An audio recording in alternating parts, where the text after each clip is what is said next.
Quick review of the prequel for A Good Man Goes to War. Okay, let's get on with the show.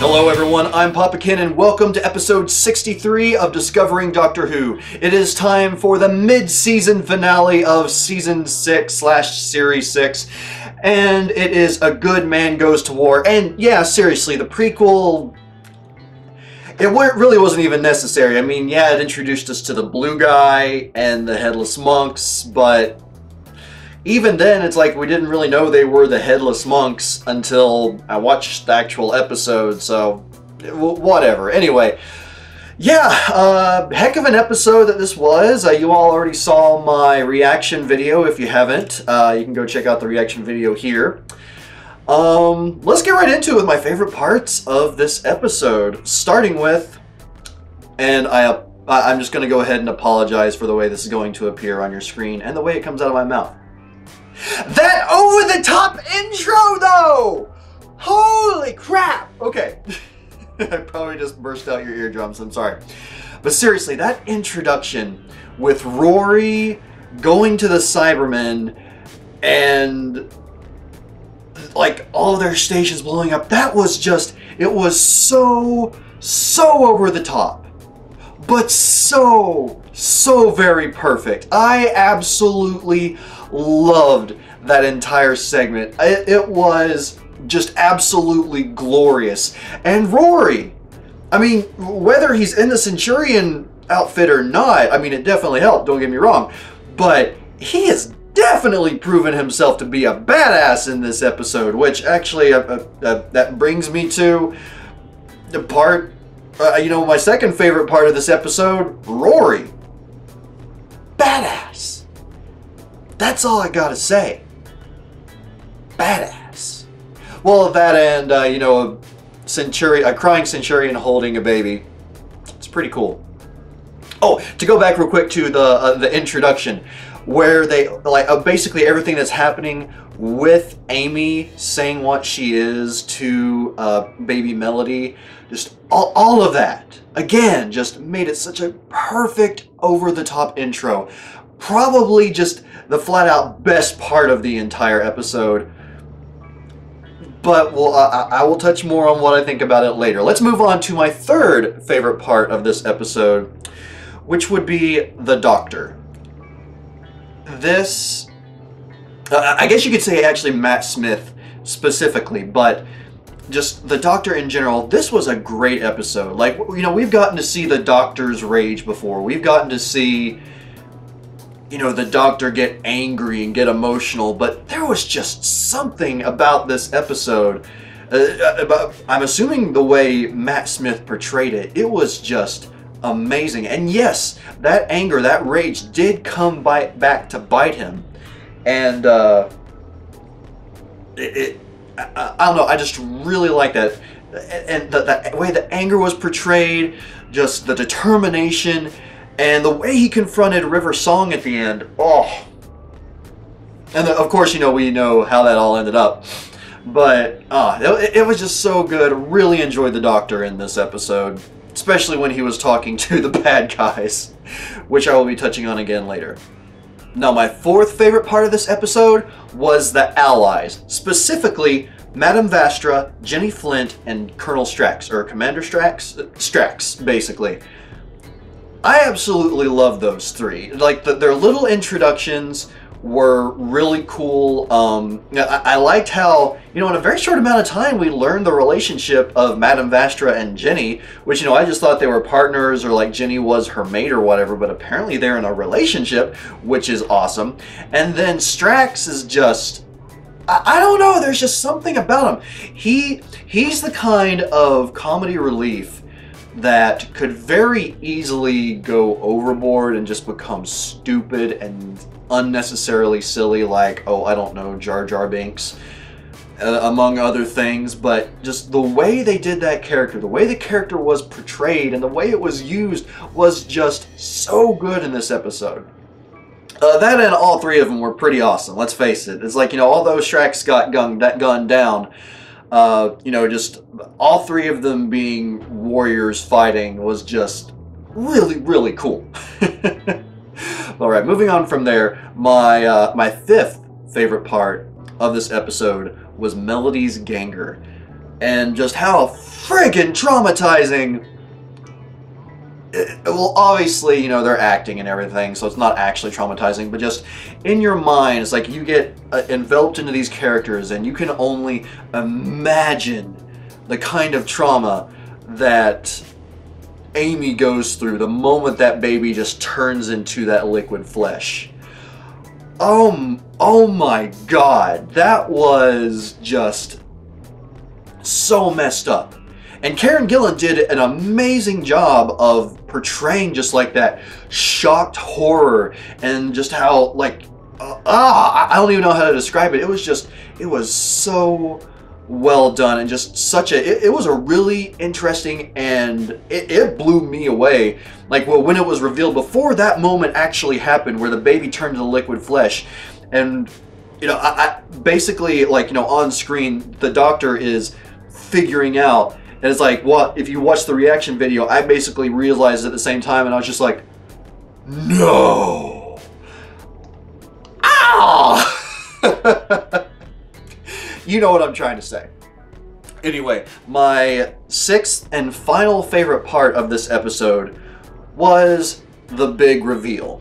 And yes, as many of you pointed out, and I forgot to point out several episodes ago, one of the basically, Idris's final words before she, you know, her soul returned to the TARDIS, were, the only water in the forest is the river. Which, you know, makes no context at all unless you're basically thinking about River Pond at the time, which you could. You know, there's no doubt about that. But, I don't know, just like, it doesn't really add up at first. Although I obviously should have been thinking, it's, you know, it's part of the Moffat storyline. It probably has something to do with the big picture, but yeah, just the reveal, especially that conversation that takes place after the Doctor confronts River, including that part was just really, really, it gave me chills, just like that whole time. And then I can't remember, like, I feel like inwardly I was smiling, this huge smile, when the Doctor realizes who River is. And I mean, I can't remember if it appeared on video or not, but I just remember having the biggest smile because as that dawned on me. Or not as it dawned on me, but as it was revealed, because I kind of, like, I had figured out earlier in the episode, or guessed it at least, that Melody was River, and I ended up being right, which was, you know, I like it when that happens, admittedly.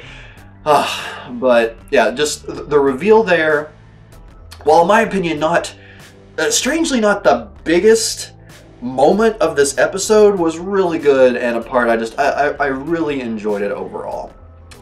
Now, let's get into my annoyances with this episode, and I have a feeling that some of you all are going to feel like these are nitpicks, and they may be, but they were, upon reflection, parts of this episode that really bothered me. Actually, one of which bothered me while I was watching the episode. You might know what that is. But, yeah, it's... Well, I'll just get right into it. My first annoyance with this episode. What debts do Madame Vastra, Jenny, well, I guess it was just Madame Vastra, not Jenny, Strax, and, what's his name, Maldivar, what are these debts? And, yeah, I mean, basically all the comments have pointed out that, you know, these aren't characters that have appeared before. They have nothing to do with Classic Who. They have basically been part of some of the Doctor's adventures since he's become Matt Smith for some reason. And it's basically just stuff that apparently happens behind the scenes. I don't think they're even, like, I looked on a quick Wikipedia article, they don't seem to be part of any books or any audio dramas or anything like that. They were just basically introduced in this episode. And I just really do wish that they could have just given us some sort of context for these characters. Now, like I said, I absolutely loved them. Maybe not so much Moldovar, I'll get to that in a second. But I really wish they would have given us some context of the Doctor being associated with these characters other than the TARDIS appears, it's time to repay an old debt. What debt? Sorry, kind of yelled there. But I don't know, it just the logic of that, I can't tell if it's just sloppy writing or rushed writing or what, but it's something that, you know, on first glance, I'm thinking, oh, okay, well, they're obviously allies from the classic era. But when that's not the case, if you're introducing these people that supposedly have a history with the Doctor that aren't historical figures, we need to have some sort of context or something that develops the context of them having even just a working relationship other than it's time to repay an old debt that no one actually knows about. And breathe. Okay, moving on to my second annoyance with this episode. I accidentally locked my phone. The Headless Monks. Now, this is probably the one that you all guessed. And overall, as villains, they're okay. But they don't... I don't know. It's just, I feel like they're supposed to be these dark, horrifying figures. And I never get that vibe from them. Never. Like, even when they're wearing the robes, it's just kind of like, oh, okay, these are mysterious characters in a way. It's like you can't see under the hoods. So, you know, they must be hiding something. But then when they... when they had the reveal and, like, you know, the head's missing and it basically looks like a tied trash bag on the top. Like, any kind of horror, any kind of darkness they were going for was just completely lost on me at that point. I could not take the Headless Monks seriously after that at all. Even though they had, like, you know, these swords that had red crackling light, kind of like a lightsaber. So I feel like they were, I mean, they were definitely trying to rip off the Siths from Star Wars in this episode, I feel like, in a really weird way. But yeah, it's just, the Headless Monks just, while admittedly mysterious at first, just, they're not an intriguing villain, they're not a foreboding opponent, unless they come back at some point and there's, like, you know, there's some actual intimidation there. Let's just, like, and I'll just hit on this again real quick. Okay, it's a bunch of Headless Monks, a bunch of them. The people are surrounded versus, I want to say, 5 people, you know, including the allies, obviously. And these things can shoot energy beams. How could... I don't know, I just feel like with all of the Headless Monks that were there, like, all of them could just basically launch plasma or whatever that was at Rory and the others, and they'd all be dead, basically. They wouldn't have anywhere to dodge, they wouldn't have anywhere to move.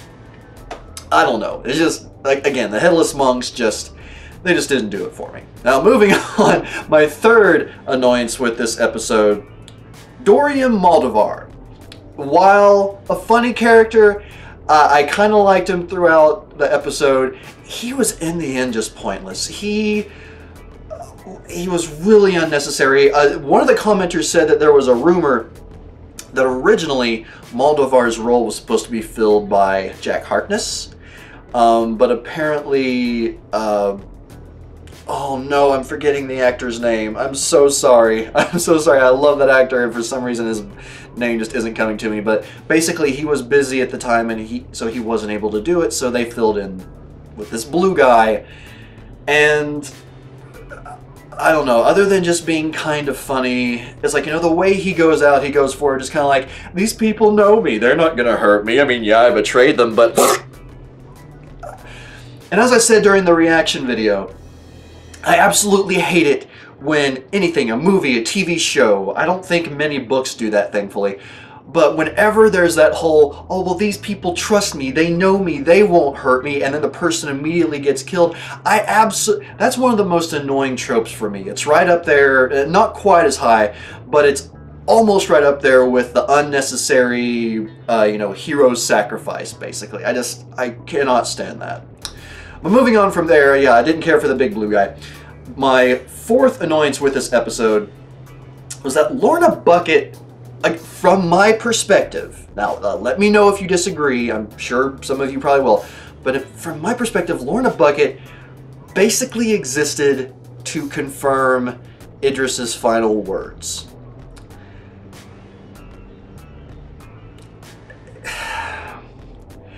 It just, yeah, the little golden leaf with River Song's name, and yeah, it just, I don't know, I just feel like the character could have either been utilized a little bit more other than just kind of being there and apparently having some unknown history with the Doctor, just like the Allies, or they could have done something else, like something else that reveals Melody's connection to the name River. It just, I don't know, that one, I will say, that one's probably definitely a nitpick, but it still just annoys me because the character just felt really unnecessary.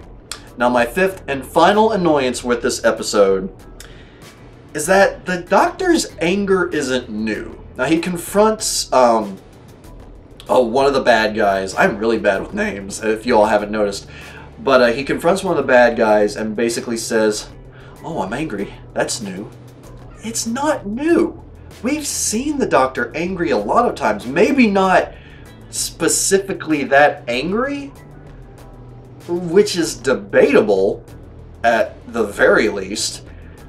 But I don't know, it's just I found it strange that they said that they wrote it as "I'm angry, that's new," when it's not anything new for the Doctor. The Doctor has been angry. It has happened before.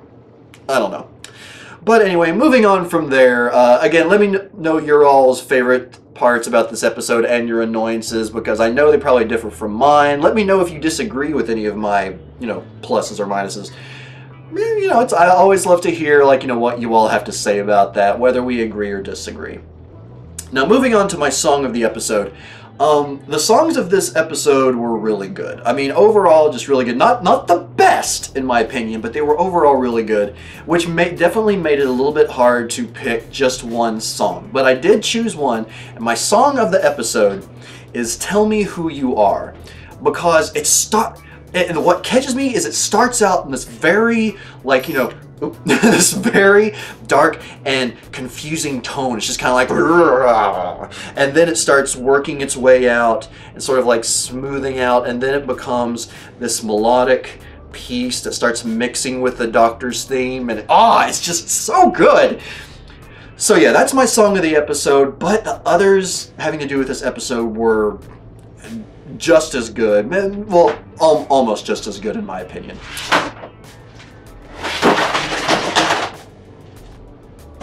Cats. And now it's time for my quote of the episode, and this one was admittedly, well,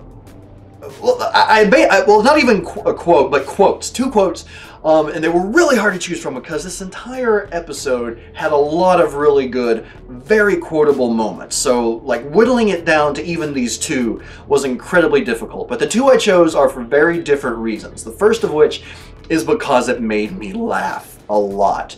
And if you saw the reaction video, you might know the one I'm talking about. But it's after, you know, basically everyone's been saved before the Headless Monks attack. And the baby's being fussy, and Strax says, you know, "It's hungry, let me feed it." And basically Commander Strax says, "I have gene spliced myself for all nursing duties. I can produce magnificent quantities of lactic fluid." And again, it's a line that has to be given by the actor himself for it to get the full effect, but it made me laugh so hard. It was just such a good line.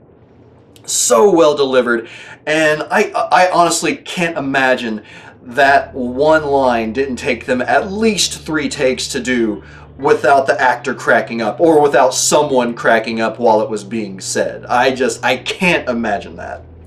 But that does bring me to my second quote of the episode, and this is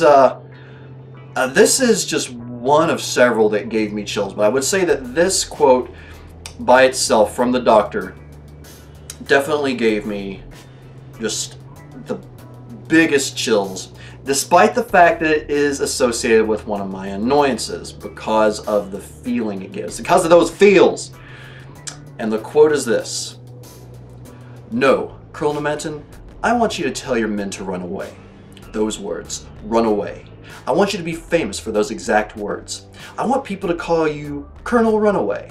I want children laughing outside your door because they found the house of Colonel Runaway. And when people come to talk to you and ask if trying to get to me through the people I love is in any way a good idea, I want you to tell them your name. Oh look, I'm angry. That's new. I'm really not sure what's going to happen now." Such a good quote, and I mean, my reading there does it no justice. Matt Smith's execution of it was just perfect, so well done. It was really, really good.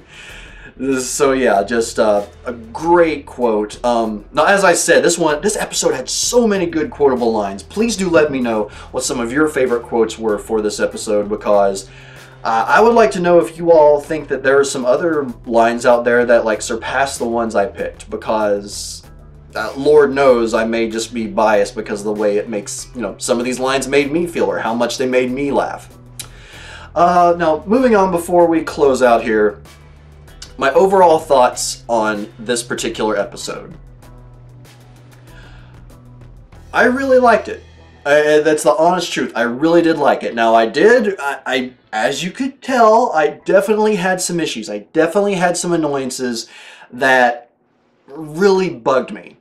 But overall, I really did enjoy the episode. Once I start to analyze it, it does start to break down a bit. A lot of the logic seems flawed, and especially when it comes to the allies and how they're associated with the Doctor. It makes it feel like sloppy story writing, but just, as far as overall enjoyment of the episode, I really liked it, despite its flaws. And, I don't know. I know that several, at least a few people have said that they might like the episode, but the writing annoys them. I can completely relate to that. But yeah, it's just, I don't know. I've been trying to not let unless it's just something extremely bothersome, kind of like, the Doctor choking Amy.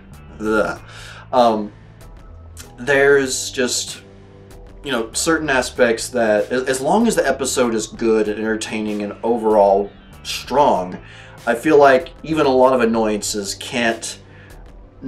won't necessarily make that a bad episode. And this is one of those cases where I feel like it did a good job overall of the episode presenting its own case.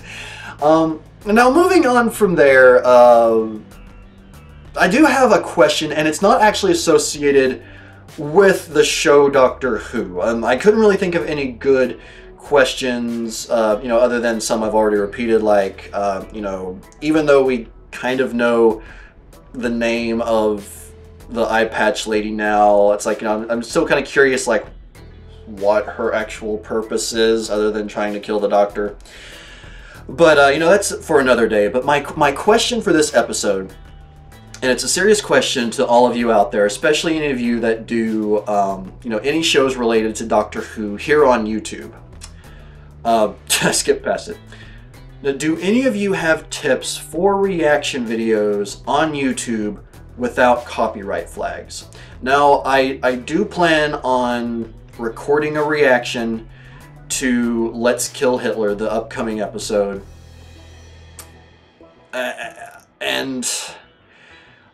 But I'm really hesitant to even bother putting it up, because seriously, every single reaction video I've put up has been copyright flagged. Now, thankfully, that means they haven't taken it down. It hasn't gotten a strike. It's just been flagged. But of those three, 2 of them still have the copyright flags associated.